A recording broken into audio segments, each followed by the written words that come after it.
Carte SD, CF Express, CFast et bien d'autres variantes. Je vais t'expliquer des éléments importants à savoir pour bien choisir ton support d'enregistrement. C'est parti! Je te le dis d'entrée de jeu, tu ne verras qu'une seule marque dans cette vidéo avec Angelbird et pourtant celle-ci n'est pas sponsorisée par eux. Il s'agit de cartes que j'ai achetées et c'est avec Angelbird que je trouve le plus de sécurité. La vidéo ne fait pas le débat sur la meilleure marque du marché, mais bien sur les éléments à savoir pour correctement choisir son modèle. Par rapport à mon équipement, j'utilise 3 types de supports d'enregistrement vidéo. De la carte SD pour ma Canon C70 et mon Canon R6, ainsi que le Fujifilm X-S10. De la carte CF Express pour mon Fujifilm X-H2S et de la carte CFast pour ma Blackmagic Pocket 4K. Par rapport à ça, j'aimerais te partager mon savoir ainsi que mon retour d'expérience.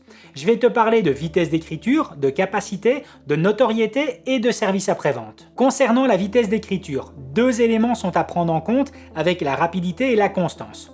Pour la vitesse, qui représente le point le plus important à retenir de cette vidéo, tu dois bien faire la différence entre mégabits et mégabytes.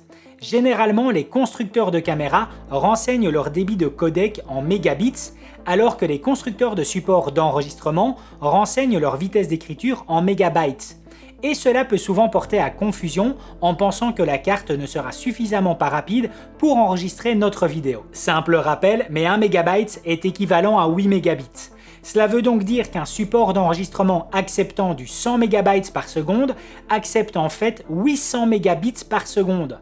Lorsque Canon a introduit sa nouvelle mise à jour pour la C70 avec la possibilité d'enregistrer en RAW 4K, beaucoup de personnes se sont demandé comment cela était possible vu que la C70 ne dispose que de ports carte SD. Le débit d'enregistrement maximal pour le RAW 4K de la C70 est de 645 mégabits par seconde, soit équivalent à 80 mégabytes par seconde. Si je prends ma carte SD Angelbird labellisée V90, celle-ci affiche une écriture maximale à 300 mégabytes et n'a donc aucun souci pour enregistrer ce RAW en 4K.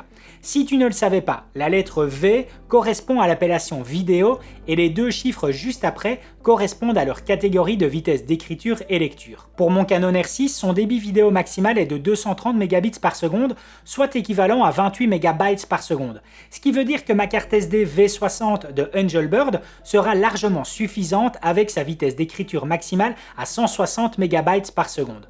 Pour les cartes CF Express qui concernent la majorité des nouveaux boîtiers hybrides haut de gamme, c'est aussi un élément à prendre en compte car les fabricants nous laissent à présent la possibilité d'enregistrer en RAW ainsi que du ProRes sur différents niveaux de compression. De nouveau, la logique de calcul s'applique. Je dispose ici de 2 cartes CF Express Angelbird et qui sont pour moi leurs 2 modèles les plus intéressants dans leur gamme avec la XT Mark II et la SE. La SE est en fait, selon moi pour ne choquer personne, la carte CF Express la plus intelligente du marché.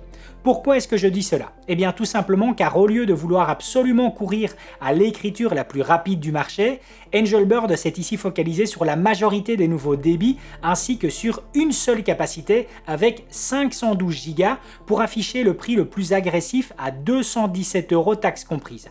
C'est tout simplement imbattable. Et pour mieux te résumer sa performance d'écriture qui n'est pas du tout la plus rapide du marché, dis-toi qu'elle prend en charge la 8K 60 images secondes RAW du Nikon Z9, la 6,2K en ProRes HQ de mon Fujifilm X-H2S, la 8K aussi en RAW du Canon R5C, ainsi que la 8K du Fujifilm X-H2. En fait, la seule chose qu'elle ne va pas réussir à couvrir au moment où j'enregistre cette vidéo, ce sont les 120 images par seconde en RAW 8K de la dernière V-Raptor de Red. Bref, c'est la carte la plus intelligente du marché car elle affiche le prix le plus bas tout en répondant au reste des critères de cette vidéo. Après, je dispose aussi de la XT Mark II qui affiche elle par contre l'écriture la plus rapide du marché avec un pic à 1600 MB par seconde, soit plus de 12 800 mégabits par seconde. Celle-ci viendra couvrir la totalité des débits du marché avec la prise en charge des 120 images par seconde en RAW 8K de la Red V-Raptor. Du coup, tu vas certainement te demander pourquoi je dispose de la XT Mark II alors que la SE couvre tout mon équipement. Eh bien parce que j'avais besoin d'une deuxième carte et qu'il n'est pas impossible de voir apparaître l'année prochaine des débits aussi grands que celui d'une Raptor sur de nouveaux boîtiers hybrides. En plus de cette vitesse, tu dois aussi prendre en compte la constance de celle-ci. Beaucoup de marques affichent leur vitesse d'écriture par rapport à leur pic et non à leur constance. Par exemple, la CF Express SE de Angelbird affiche un pic d'écriture à 850 MB pour une constance à 800 MB. Leur carte SD V90 affiche un pic à 300 MB pour une constance à 280 MB.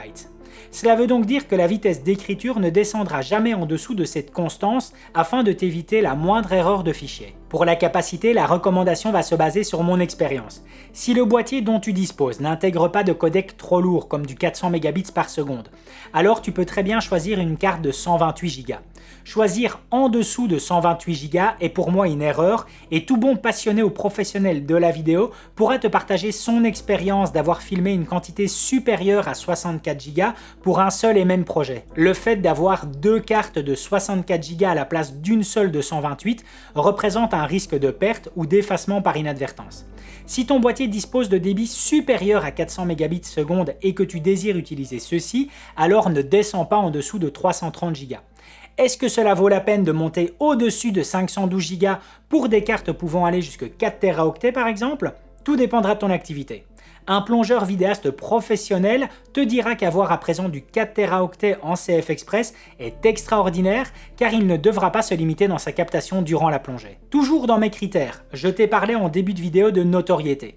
J'ai personnellement besoin de savoir que la marque que j'utilise est aussi utilisée par d'autres professionnels, voire même certifiée par d'autres marques. Angelbird est à ce jour la seule marque certifiée par 3 des plus grandes marques de la vidéo avec Arri, Atomos et Red. Pour terminer, le service après-vente. Je n'ai à ce jour jamais fait son expérience et j'espère que cela restera ainsi. Une marque comme Angelbird offre un service de récupération de données en cas de problème durant les 3 premières années d'achat de leur carte.